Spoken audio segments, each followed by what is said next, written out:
Kahanga naman dyan ng pinagmamalaki natin at nagbibigay din ng karangalan sa bansa sa pamamagitan ng kanilang mga exposure at mga makabagong tunog, makabagong sayaw, ang parehong male and female group. O, di ba? Kasi before SB19, ngayon may female counterpart na sila na BINI.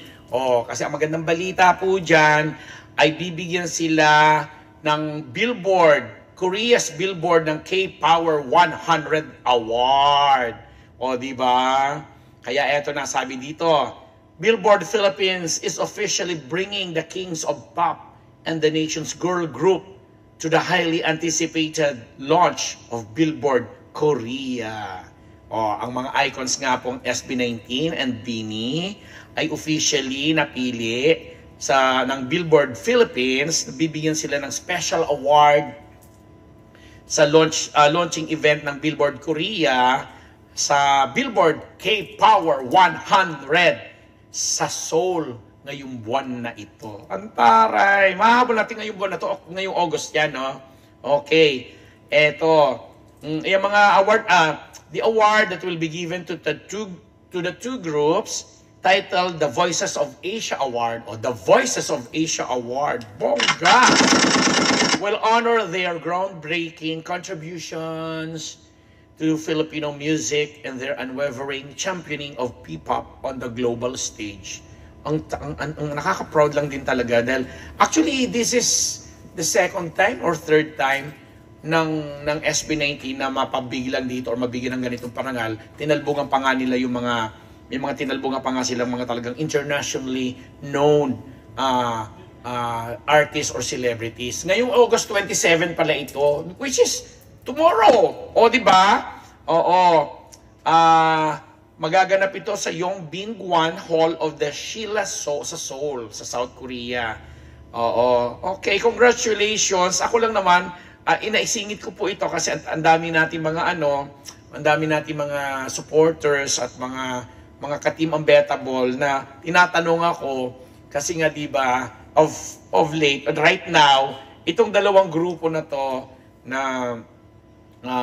nagbibigay ng karangalan sa bansa ay kinuhang mga endorsers ng dalawang pinakasikat na food chain sa buong mundo na, no? Kasi ang Jollibee worldwide na, no? Ang Jollibee, of course, atin yan, sariling Pinoy, yan. And of course, ang McDonald's. Ang Jollibee nga, nakinuha nila ang BINI bilang kanilang mga latest endorsers at ang SB19 naman ay ang McDonald's. So may mga makukulit at mga gustong nang iintriga sa akin, sabi, Papa Ambet o Sir Ambet, alin po ba ang mas inaano nyo ngayon sa ko? Pareho talaga without talaga pareho kasi may mga produkto ang McDonald's na gustong-gusto ko.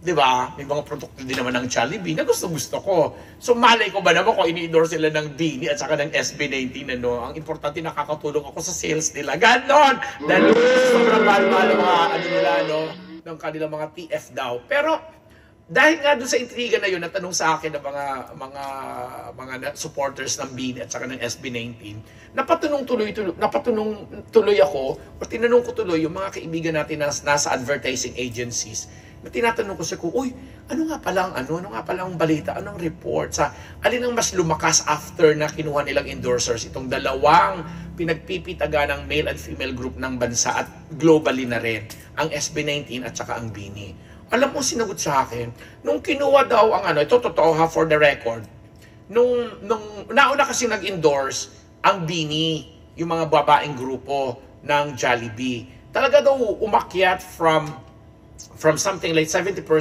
to almost 100% yung sales ng kanilang mga products. Lalo pat naikabit yata ito doon sa mga nangyaring shows, mga provincial and mga local shows dito, na i-connect nila dun sa pag-purchase ng ticket. So, talagang tumaas ang sales ng Jollibee. But then again, nung pumasok naman ang SB19 bilang endorsers ng McDonald's, wow! Ang bilis daw ng pag-akyat naman ng sales ng McDo, lalo pat nung nagsabay-sabay na sunod-sunod na yung mga parangal na ibinibigay sa ilang individual members ng SB19. O, ayan na, parehas kong in-emote ha.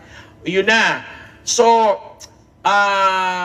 yung Bini nga na nagsimula ang kanilang widespread success sa pamamagitan ng kanilang mga kantang Pantropiko, yung Karera, Salamin-Salamin, Cherry on Top, talaga namang yun pa rin ang mga ginagamit ngayon at naririnig natin sa iba't ibang larangan. Habang ang SB19 naman ay talaga ng patuloy na umaarangkata mula sa mga members nila, si Stel, at ang napakahusay na yung kanilang documentary at mga iba pang pagtatag at mga 18 na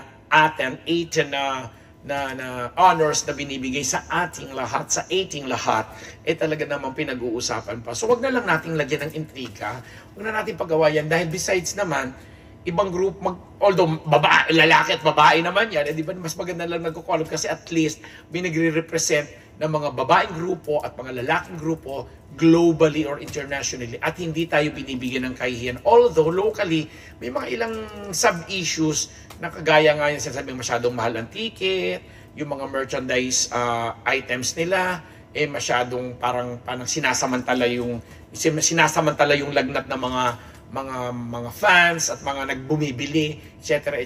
But yun nga, na-address naman ito ng tama at sana na lang po yung mga nagpapatakbo po ng kanilang mga respective careers, maayos ito. But then again kami, bilang nauna naman talaga namin hinangaan ng SB19, di ba masasabi kong bias ko rin ng SB19 after Eraserhead. So ayan, taray ko after Eraserhead. Bias ko ang SB19. Kasi syempre nakikibagets po ako sa inyo, no? Bakit kayo lang bang gusto maging bagets? But anyway, on the lighter side of the note, sasabihin na lang natin, ang ganda ng mga nangyayaring ito, ang naibibigay nila sa atin. And again, congratulations dito sa Billboard Honors na ito na naman na nakuha ng parehong grupo. Ngayon yan, August 27 na ginaganap po sa South Korea. At kung ano pa mga ibang ganap na maidudugtog natin dyan, abangan nyo po dito sa Unbearable Channel. And on that note, lahat na mga ka-18 dyan, lahat na mga ka-Bini dyan, ako ang inyong ka-ambetable. Ang inyong ka-hug ambet. Bini Hug Ambet. Nagpapasalamat sa inyong lahat dito lang sa... ano ba? Ang ganda naman, Bini Hug, di ba? Bini Hug atin. 18 atin, Bini Hug Ambet. Nabus po. Thank you. I'm trying hard ko dun,